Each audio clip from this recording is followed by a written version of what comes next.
How do sports channels avoid copyright claims on sports videos? Sports is an exciting niche on YouTube, and there are some sports channels making big money. If you're curious, stick around to the end. I'm going to point you in the direction of some channels that are making big bucks that are great examples for you to follow. Essentially, they're using one of 4 solutions to avoid copyright claims on sports videos. Let's get into them here so you can do the same. The first solution is to just not worry about it. There are thousands and thousands of copyright claims made on YouTube videos every day, and it's because it's an automated process. There's a YouTube algorithm that's constantly searching for material that matches what it identifies as copyrighted material, and it will flag your content if there is a match. Generally speaking, it has no impact on your video or your channel whatsoever, other than if you're monetized, you won't be able to monetize that particular video. Any ad revenue generated will go to the original content creator, which is only fair. If it's good content, it's probably still bringing in some views to your channel and maybe some subscribers as well. So there's still a small win in it for you, even if you can't make any money from it. The second way to avoid copyright in your sports videos is to use a stock video service.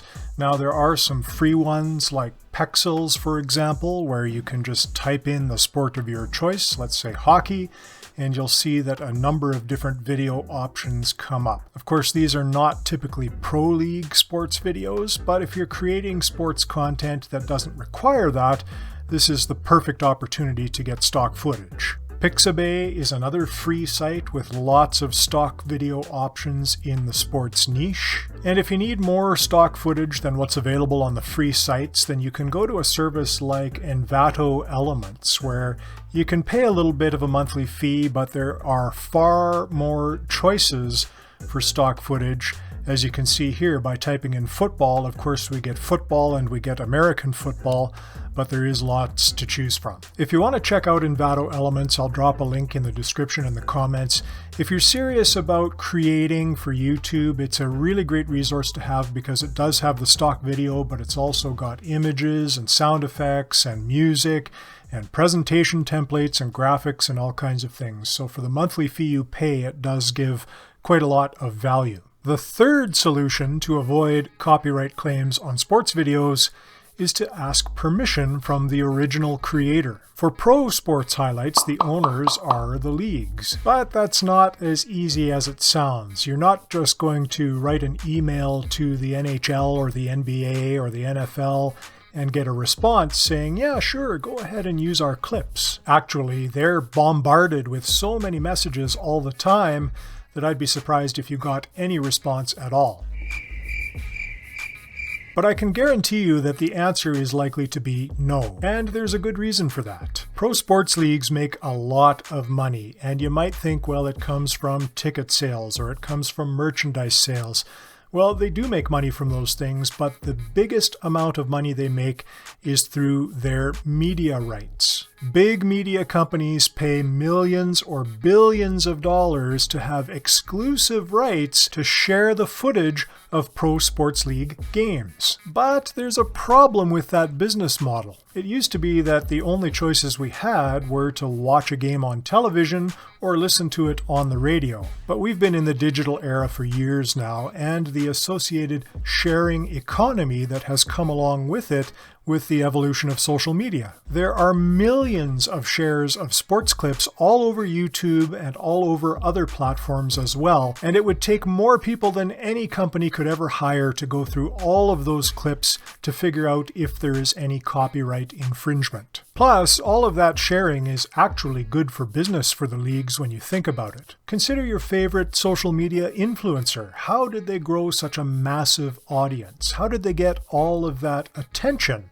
They got it by making good content, but also by having people engage with that content and share that content. That's how things work these days. So while the leagues are still saying, no, you can't use our stuff to try to protect that exclusivity, I have a feeling that things are going to change as they start to put together new contracts for media rights. But until that happens, There's the fourth solution to avoid copyright claims on sports videos, and it's probably the most common solution when it comes to sports highlights on YouTube and any other platform. It's called fair use, or it might be called something else where you live. In Canada or the UK, for example, it's called fair dealing. So do some research into your local copyright law, but generally speaking, the purpose is very similar. Since most of my audience is in the United States, let's have a look at what the US Government Copyright Office has to say. According to them, you can use copyrighted material in a limited fashion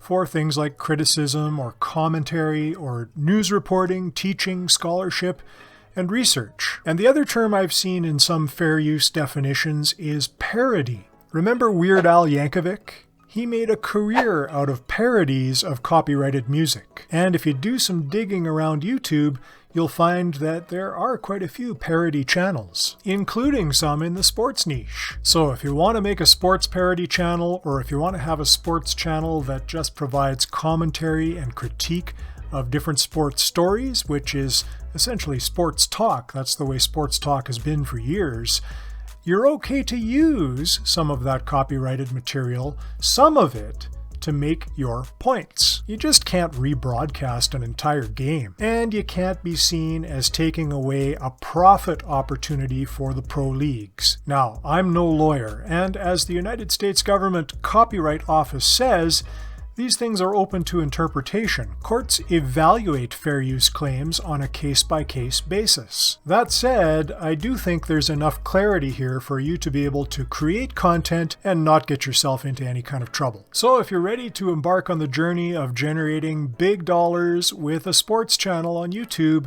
you're going to want to check out this video next if you haven't seen it yet. And I hope you stay tuned to this sports channel for more sports talk and more sports fanpreneurship tips. All the best.